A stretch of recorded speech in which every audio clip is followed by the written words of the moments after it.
All right, hello, welcome to the weather update. It is a little late tonight. I apologize. It's almost 11 o'clock, but I had other stuff I got to work on and so much going on, so I can't really spend a whole lot of time on the weather update. Nothing really major going on here. I don't know what just happened there. You're having problems with the computer. I don't know. But you can see some clouds rolling in. Though that is some instability with this trough that's going to be coming through. So if we look at the weather map here, which we're going to go to right now. Let's go to that weather map. Where is it? Right here. I'm just going to show the weather map. You see that little instability trough that we're going to have, and then a cold front that's going to be heading our way, and that could bring in some showers, right? So we'll go over the rainfall totals here for we had in some areas of Fairfield County. This I think got 3.20 inches. Middlesex County 1.1. This is all Connecticut. Look at New Jersey, Bergen County. Some of those areas were hit very hard last night. 3.79 inches. Fairlawn, 3.27 inches. I can't go through all of them. Essex County, Caldwell, 3.25 inches.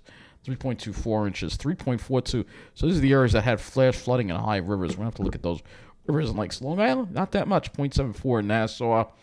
In Manhattan, they got a little more, 2.02. Suffolk also. No, that's Orange County. Otisville, 3.3. So it seems like it's the Hudson Valley. Putnam County, 2.41. Rockland, Suffolk County, 3.3 inches. That's like almost a month worth of rain in one night or a couple of days. Suffolk County, Stony Brook, 1.01 inches. And look at again, Hudson Valley is where the high amounts are. Tarrytown, 3.10 inches. So you get an idea of what happened there. And we'll put the link below in with all of that. Let's look at the current conditions right now. Temperatures are, after a pretty mild day today, we'll look at islip right now. Get that islip on there, 48 degrees. So after a fairly mild day today, definitely gone to the low 60s. You'll see that when we go over our highs. You can see it was pretty mild throughout. You can see the morning we still were dealing with a little leftover moisture that kind of broke up by later in the morning. And then the skies kind of cleared out by around 11 o'clock. And we had a period of clear skies before some clouds built, but we did get them to the low 60s. You see that there. And then those clouds built up, and look at how mild it got.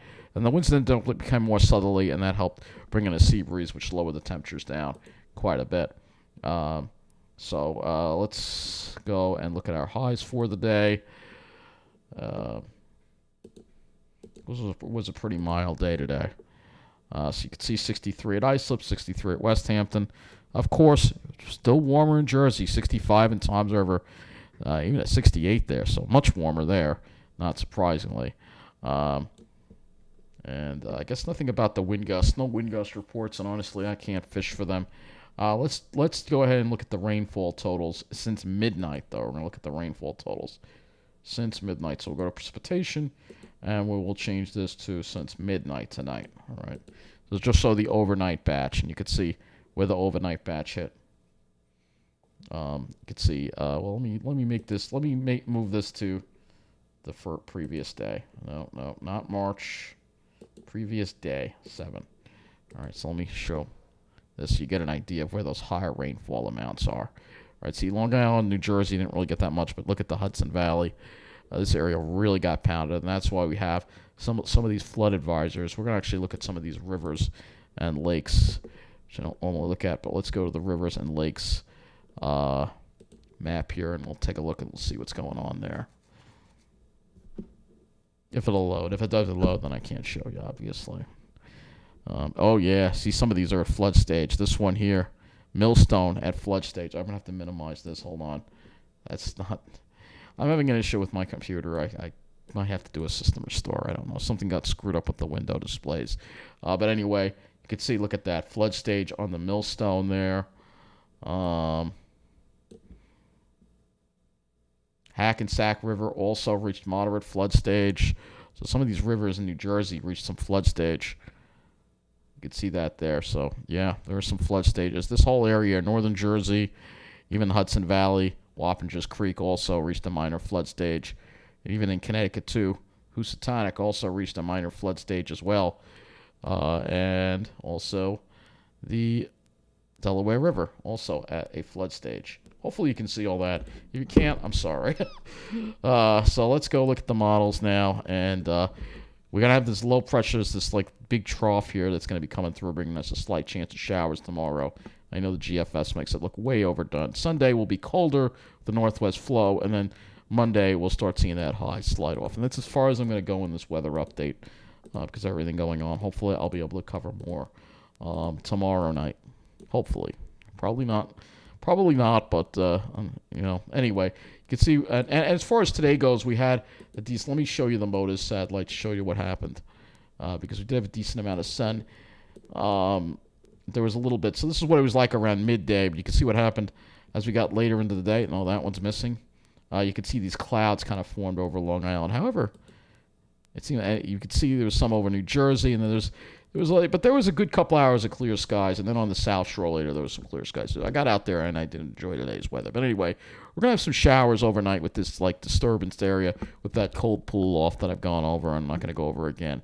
Could even be a thunderstorm in the morning. That kind of moves out. A little fairer weather by the afternoon, but there's some clouds and isolated showers. And maybe some interesting clouds in the sky. Sunday will not feature as much of this activity, but you can see the tighter isobars there, meaning colder air will be coming into the picture. And if we look at the dew points here, you'll see the southerly flow. We have a kind of a southerly flow ahead of that trough, kind of becomes southerly. And then behind those showers, it's almost like another cold front coming through, especially as we get to it tomorrow night. You can see the winds become west and then northwest. And that's going to bring colder air. So if we look at the temperatures, you will see that our temperatures, you can see after a warm day, they're going to drop into the 40s tonight. And then tomorrow, not quite as warm with the clouds and the showers around. Highs probably only in the low 50s. And then tomorrow night, temperatures are going to drop. It's going to get a little chilly, upper 30s, low 40s. And then much colder on Sunday. Highs only in the 40s. It's really showing it to be quite a chilly day on Sunday, actually. So it'll be a nice cold day. Probably one of the few cold days we have left. So, yeah, definitely get out there and enjoy it. And if we want to go beyond that, we can look at Monday, which will once again be warmer with highs in the upper 50s with the southerly flow. But there's going to be some cold air moving in on Sunday.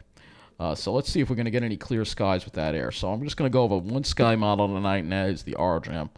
And we're going to go over that. So you can see tomorrow will feature plenty of clouds, especially in the early part of the day. We may see a little less in the afternoon, but I think we're going to have a good deal of clouds. Sunday, I think we'll have a time where there'll be some mostly sunny skies, late morning to early afternoon, and then these clouds will probably build in later in the afternoon. And then Monday, we're going to have to watch out for the cirrus that might roll in and ruin our clear skies. So I don't know if we're going to get any really completely clear days in these next 3 days. Doesn't look like it, but there will be times where there will be mostly sunny skies. But other than that, hey, it's not a bad pattern to be in. I mean, compared to the crappy weather we've had this past week.